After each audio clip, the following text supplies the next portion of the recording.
What's up, guys? Sorry, that was a little loud. Welcome back to the podcast, the Salt and Light Podcast, the #1 podcast in the United States. Sorry if your left ear is bleeding right now. At this altitude. Yeah, my input thing went red for a bit. I wonder what that could have been.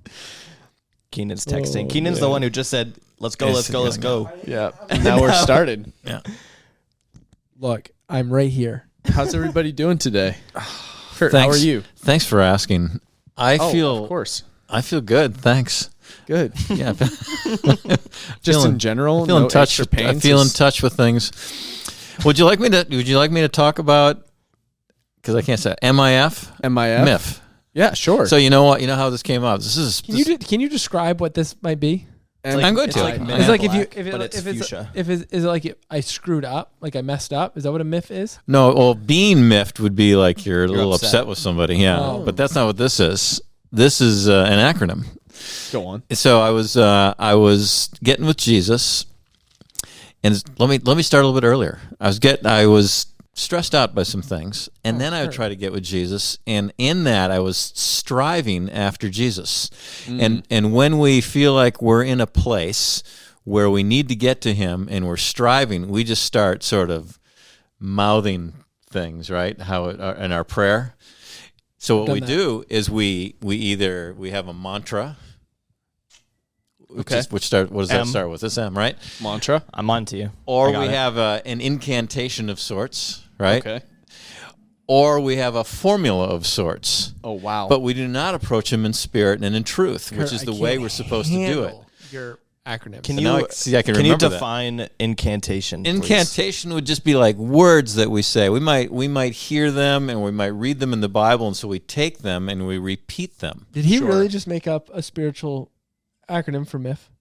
It doesn't surprise me at all. You could say like the semantic domain if you. That was a good one, but let's not confuse our listeners. So when we're feeling that way, we know that we want to get in the face of God. That know that He has open arms, and we merely have to rest as we walk into Him, and we're not just mouthing these mantras, we're not mouthing these incantations, or we're not coming up with some sort of formula. Like some might take the Lord's Prayer, use it as a formula, and say, here we go, boom, boom, boom, boom. He, in spirit and in truth, like a Pharisee thing to do. That's right. Jesus asks us to come to him in spirit, not in this mountain, not in Jerusalem, but in spirit we approach him. And we're open to him, but then in truth, in that he knows exactly what we're thinking. We can't be hypocritical when we approach him in spirit.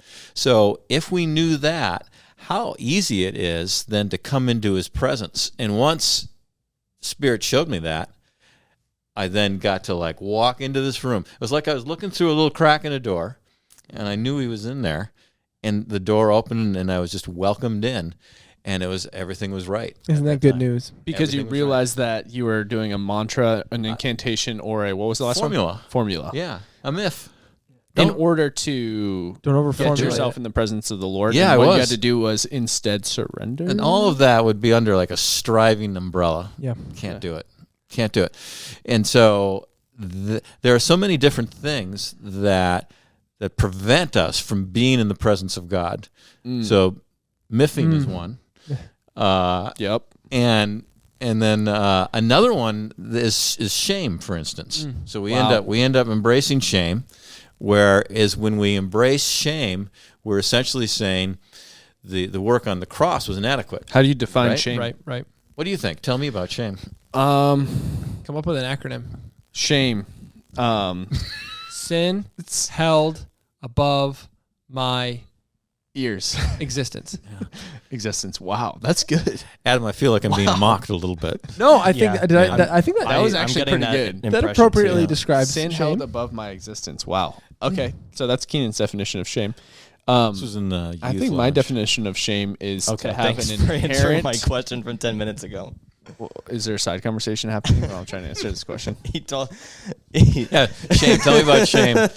Tell me about shame. This can only work if we take turns, guys. You'd be a really great third grade teacher. Guys, I need absolute silence. Jimmy, are you talking? No, so I don't know. I think shame, it would be having an inherent feeling of worthlessness. Sin held above my existence. Inherent feeling of There's a worth. lot of silence. What do you think? Yeah, no, I actually Like, I'm surprised, something's- but I think Keenan came up with a good acronym. No, it's good. Wow. It's- Wait, so what do you think about what I just said? no, yours was beautiful as well. Yeah. Yeah. You were just pondering Keenan's. Well, no, both of you Off have the sit cuff together. I got two brain sides, and so Yeah. I wow. signed one to each. Both working congruently to analyze. Well, okay, so I think So Kurt, I this morning as I was coming in, I was listening to a podcast on my Salt and Light? commute. It was not Salt and Light. I had already binged all episodes like any It's good very listener popular. would. And but this one was they had a person who's kind of like a spiritual director, spiritual disciplines kind of thing, and she was talking about this idea. In much like your analogy or your experience you had, and then now your acronym, it becomes something that your soul almost longs for. Like I can relate to when you're striving, when you're laying down and you're trying to come up with this formulated way to approach God, where He just wants you just to rest, like in Matthew 11, like come to me, all you who are weary and heavy laden. But this spiritual director who's been doing this for years, 20 years, been practicing the disciplines of silence and solitude and Sabbath and sabbaticals, all of these, a lot of S's there. But this idea of like just resting in the person of God. Not to say that she doesn't work, but she said, if you can just picture yourself being caught up in the sea, and when we're just trying to exist amongst the chop of the surface of the ocean, we'll never find rest. But when we dive deep into the presence of God, the chop still exists, but we're just at a different level with Him, where we're finding a rest and a calm and a quiet. And so to your point, the I Holy think Spirit gives you gills so you can breathe under there, right? Going with your Yeah. analogy. that's I hope right. so, It otherwise kind of you're guess it dead. kind of breaks down once you need to hold your breath. Aquaman. Yeah. But I think it's that like, but don't our souls long for that? To like get out of the chop of the world, to get So out we're of the created striving for that. and just go, no, I just want to rest here in your presence. And my question for us sitting here and you all listeners who might consider yourself followers of Jesus, how often do we actually find ourselves in that place of rest and encountering God? Like how, is that something we truly pursue, or is it something that we kind of haphazardly fall upon, or is it something we wish we had, but we don't think we can? I mean, that's the essence of living the kingdom life. Let me add something to that question. Let's pretend Jesus is in this room with the door that was a crack open that I was talking about, and there's a window to the room, and he's got a big fire in there. It's very nice in there. Oh, wow! And we look Like, through is the that window. room on fire, or is there a fireplace? So I'm building on your thing. We look through the window. We see his lips moving. So he's talking. But we're not hearing anything. Because we're looking through the window. We're looking at, we're on the outside in. And so when you ask the question, do we experience his presence? Along with his presence, we hear his voice. He speaks to us in that. Is that a valid thing to say? It's a very valid thing. So the question is, are we experiencing that? Are we looking through the window, or are we walking through the door? That's right. Well, look at that. Yeah. Why did you say Nice. breakfast? Why wouldn't there be another meal? Well, I was just thinking about when he came back and he was cooking breakfast for Oh, the yeah. guys. Roasted Wow. some fish up. Adam, that's a great reference to He the was like- Gospels. And he asked the thing about he said the thing about tend to my sheep, whatever, 3 times. Yeah. Yeah. I'm proud of Do you you, love me? Yeah. my son. Feed my Adam's sheep. the Bible answer man. was He's always great. bringing us No big back. deal. It's great. You must have gone to college for that. Yeah. I must have, yeah. Yeah, that was day 1. Yeah, that's like kind of like VBS, honestly. Yeah. The breakfast. Vacation Bible School, for those who don't know. That's another acronym. It is. Yeah. I didn't come up with that one. You don't learn about MIF at VBS, though. No, you don't. It's more of an Yeah. abbreviation, not an Yeah. acronym. So Yeah. why So- don't we talk about this more? I was just going to ask the same question, Graham. Oh, Really? Yeah. Because to guys are me, twinning. honestly, Yeah. I just like, as I'm hearing about this, I just think of all the ways that I get it wrong. Being honest with you guys. Oh. Do you want us It's to okay, list the Graham. ways you get them wrong, or do you want to? I MIF Graham. a lot. No. Thank you. Good job. I just wanted you to know that. About what? Just being real. Really? Mm-hmm. Oh, thanks. Well, yeah, no, honestly, that's what I was thinking, though. I was just thinking, I get distracted a lot. And even a couple nights ago, Magdalene and I, or it was a couple mornings ago, excuse me, we had a really good quiet time together. prayer time together. We talked about our quiet times. It was like really heartfelt. And I was like, we need to do this more. Like, let's like dedicate our evening time and let's just have quiet times in the evening. And then we had like one or two, and then our evening eventually starts to get taken over. We get tired and we're like, well, this evening, I don't know. Do you want to like kind of like go on our phones a little bit or watch that show that just came out, you know? You guys get crazy with your evenings. Yeah, we have Let's go on our phones a little bit. Well, and by evening, I mean the 1 hour we Friday have to night. ourselves after we put our daughters to bed. That's what I define as my evening, from 8 to 9 before we get in bed. And so, and then it's also hard because I'm like, that's my 1 hour. It feels like a big sacrifice sometimes because I'm like, what if it's not that good? What if it's kind of a boring quiet time? What if it's not the quiet time that I really want? That's like the soul quenching, thirst quenching quiet time where the Lord really speaks to me, but I'm like, meh, that was all right. You know, you ever have that pushback in your brain When it comes to quiet time with the Lord? I know what you mean. You know what I mean? Yeah, no one else is going to say it, so Yeah. I'll jump in there. No, the listeners know what I'm talking about. But no, I was just saying I get it wrong a lot. And I think part of it is because I get caught up in that striving mentality. I get caught up in the formula a lot. And I think to myself, it needs to look this way rather than asking the Lord, what does it look like for me to come into your presence this evening? I think a lot of times it looks like to me, well, I really should get in my Bible reading, and then I really should do 20 minutes of prayer or whatever it might be. Now I'm shooting all over the place. So Shooting. walking, keeping the step Shooting. keeping the step. Don't with take the, my words out of context here. Yikes. So keeping the step with the Spirit. Hey, I'm talking to you, Graham. Look at me. Keeping the step with the Keenan's Spirit laughing. and discipline, are those two things that you could be confused? What's that? Keenan is falling out of the couch Sorry, right I'm now. distracted by Keenan's response to my little joke there. He thought it was All right, go on. We'll let it purge. No, that's fine. no. Out. Let it breathe. Yeah. Go on, Kurt. What were you Saw a saying? good movie this last weekend. What was it? Top Gun Maverick. Oh, I want to see that. Yeah, I know you I should. haven't seen the first. Little corny, but you know. Well, But it was to still be good. expected, honestly. It was good. Yeah. I saw a YouTube thing of these three former Top Gun instructors, and they all gave it 9 or 10 out of 10. Wow. Yeah, Wow. That's pretty high rating. yeah, it was pretty good. That's pretty Dang. impressive. Yeah, That's one of those movies I feel like you got to go see in the theater. Because I did see. What it do you in the- think? I did see it in the theater.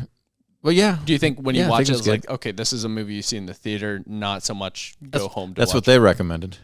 Okay. The Top That's Gun prob- instructors. Yeah. Get Yeah. the full immersive experience. Might Yeah. be more fun, more enjoyable in the theater experience. No, it would be Yeah. even more enjoyable in VR. Oh, you in should the have- metaverse. Whoa. You should have heard these guys nerding out too, because they all had done these maneuvers and pulled these G's, and they were Oh, yeah. and they're in You different haven't? jets, and they were talking about it. Wow. So it's kind of fascinating to listen to them. Amazing. Yeah. Was it like all modernized stuff too, like the most latest airplanes and fighter jets and whatnot? They're your F-18 Super Hornets. But one thing that Tom Cruise did for you know what he did? So Was he flying one? No, he was riding in one though. Oh, so He's okay. all riding on the people- outside of one. He refused. He didn't want anybody to use green screen in this. So Right. because Blue the screens jets only. were going over water, all the actors had to go through survival training. You know, when they, shoot you down and you have to find your way up, all that sort of thing. In the tank of water with a seat, and so yeah, they all I'm experience lost. the G's and everything that you're watching. Wow. Yeah, So what is that like to experience a G? 1 G or 10 G's. Actually, do you want to know what a G is?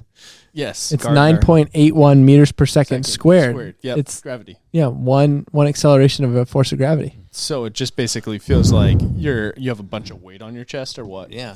Well, I think you'd be like 2,000 I think pounds you- at 10 G's. yeah. Really? Yeah, if you find your vehicle, you'd have to extrapolate it from the acceleration. But measuring the increase of, so when you're in your vehicle, probably not your Corolla nor your Forester, but maybe a different vehicle. If you were to step on it, maybe Kurt's truck, my Jetta, you can experience 1 G most likely in a vehicle that's accelerating quite quickly. But then they amplify as you have 2Gs, 3Gs, 4. It's an exponential acceleration. So it's not like it's not summative, it's multiplicative. Jeez. Yeah. And then you could gray out That's crazy. at around 8 or 9 Gs, and then Gray you out. black out when you can get up over 10 or so. That's what Wow. these guys are saying.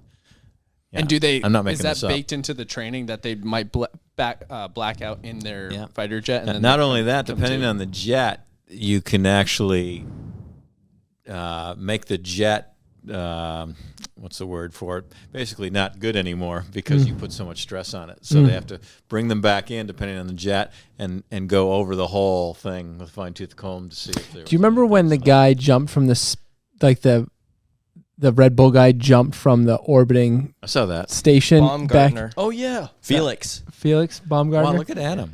wow, What- that's what's great, where did dude. that come So from? that guy. Well, it's like kind of like my last name, but with bomb in front of it. So you have acceleration due to gravity, right? So you're in a vacuum, you're accelerating indefinitely until you splat. But in our atmosphere, you hit a terminal velocity because of friction, essentially air molecules going across your body. And Right. so you hit a terminal velocity. Well, he blacked out in his entry into the atmosphere because there wasn't the same friction. So he was actually accelerating beyond the acceleration due to gravity. And he blacked out when they were actually mission control. They were trying to hear from him. And Did he burst into flames? no, but I mean, he was free falling. And then he came. Well, to. yeah. He but came he's- to. He came to in his suit. So when he jumped, there was a moment there that they were like, check, like, what was his name? Baumgartner. Felix. They were like trying to talk to him. Yeah. And he was blacked out. And then I think he says, it's on video, I think I blacked out. But he like came to and then was able to kind of recognize and pull the chute. But it was because he experienced beyond terminal velocity. He hit an Just put a acceleration. little that- alarm clock in your suit No, thank next you. time you do that. Wake up. They were really freaked out because I think they thought all the training he went through Yeah. that it would have kept him from blacking, but he did. Yeah, he blacked out for a while. What, he jumped from like 120,000 feet or something like that. Was He was beyond That's no big he was deal. beyond the Earth's Yeah. bounded atmosphere. Like he was in orbit. That's an everyday event insane. for Adam. Yeah. Yep. But Every isn't that morning. like when Start we the do day off right. experience the Spirit of God, Yeah. we're free falling That is- into His loving that- arms. You made like Yeah, 10 nice. G's on that transition right there, mister. Yeah, that was good. Whoa! Here we go. You turn.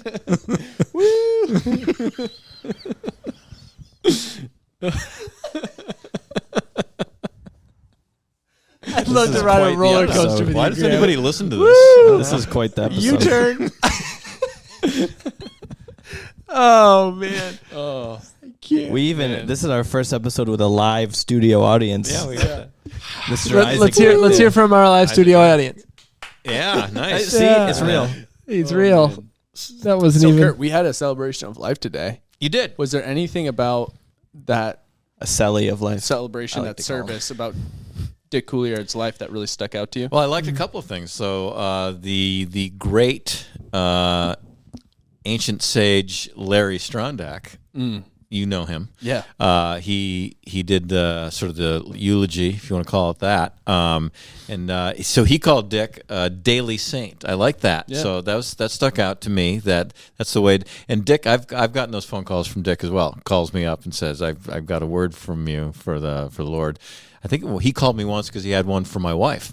Really? Yeah. Wow. And so I passed that along as well. But then I really liked the because you were talking about you and Magdala praying. Mm-hmm.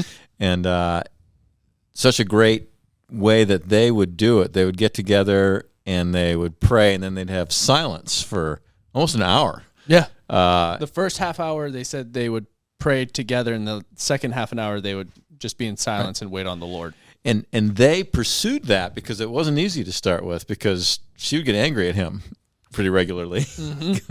And but they overcame that. And Right. and because of that, they're interesting. So a little ditty. They were on our ministry team. So every Sunday after church, they would go up to the front, and they would always be together. So you couldn't have two people come up and Dick pray for one, and so we always had to schedule because they were just one. So it was always Dick and Ann. Love it. And but when they would come up, they would just give themselves over to those people. So they're the people you wanted to go up and have pray over you, because they would listen to God, and then he would have that. And he also gave us warnings that he received from Jesus for us to the church, that we then had to keep our eyes open about different situations. So yeah, he was a listener. He was a listener of God. I remember when I first heard their testimony, my jaw just dropped completely, because Anne came to know the Lord by some people coming into her house and praying for her when she was sick. I heard that. So she came to know the Lord, and she was just completely transformed. And then Dick was really upset about that and was like, don't let those Christians back into our house ever again. And in fact, told the neighbor, if you see anybody coming into my house, you let me know so I can get upset with my wife, basically. Pull out And the so shotgun. at night, she said, well, she felt like the Lord told me, surrender Dick to me, and I'll take care of him and his soul. And so she would just reach over at night and just lay her hand on him for 5 years and pray for him before he even came to know the Lord. And he went on a prayer retreat with her. And at the prayer retreat, he said the prayer, gave his life to the Lord, gave his life to Jesus. He said nothing happened. And then it was either a day or two later, he said he woke up and he felt like everything had changed. That he had this like newfound joy in his life, that he felt completely different. New creation. That new creation, Yeah. exactly. And then from there, they have this amazing prayer life where they wake up at 5 every morning, pray for a full hour before they go into their day, before they make breakfast or anything else. And So another cool thing about so it's when you put what Anne did to him at night, right? So then later on, Dick, who's a barber for I don't know how many years, Right. He would do The covert prayers. So he would have a guy sitting in his barber chair while he was snipping, and then he would lay a hand on his head, and he would just pray silently over that person, that the spirit would just come over them, and he would do that regularly. Please, God, thank you. So that's the daily saint thing. exactly. Right? Yeah. What a great thing. Yeah. One thing that really took me off guard, though, when I was chatting with them is Dick said that he would pray over Anne. They would lay hands on each other in the morning as they prayed for each other, and that just about every morning he would pray for her, and she would get slain in the spirit every single morning. Then you'd have to And I pick her thought, up, wow. or did you just leave her down there? She would just fall down. I asked, Yeah. what is that like? And she said, I just basically going into the G-force analogy, lose consciousness, black out, and I feel the Lord's peace and presence come over me. And she's like, sometimes it's for a short while, sometimes it's longer. And I was just like, what am I doing wrong in my quiet time? That's 'Cause right, nobody's yeah. getting slain in the spirit at my house. I was like, this is awesome. It was pretty surreal. As we chatted about the daily saintism of Yeah. the Couillards, I get this text message. This is kind of fun. It was from a gal who is going through some immense grief, had a couple people in her family die last week, both related by blood to her, but their deaths were unrelated.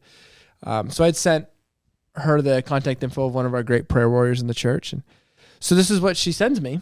So it's kind of in the same vein of what God's doing in our church. So thank you for sending me to this lady. I spoke with her this morning and got some stuff off my chest.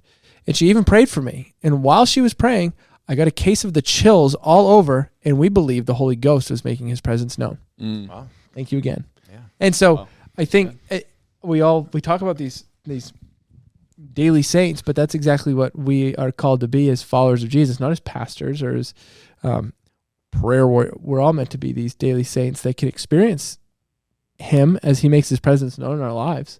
And if we aren't, and we're just riding the remind me of your acronym, the MIF train.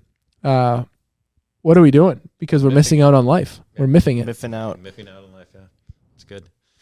And even with the door analogy too, is I think sometimes we think of it as the door's cracked open and we have to go in, but sometimes we just have to crack the door open ourselves and let the Spirit in as well. And I really liked at the end of there's this awesome 20-minute video that was done of Dick and Ann's testimony in their marriage and bringing prayer into their marriage. And at the end, Ann just goes, my encouragement would be just give the Lord 5 to 10 minutes every day in prayer and just pursue him and seek him and let it grow from there. With your mate. With right? your mate. Yeah. Yep. and let it grow from there, and start out small. Just start there and allow yourself to kind of just grow a natural hunger for the Lord over time. And I think that's so true, because when we do let the Lord when we do crack the door open, the Lord just finds his way in, Amen. like the Kool-Aid man. Bursts right through. Yeah, exactly Oh yeah. Yeah.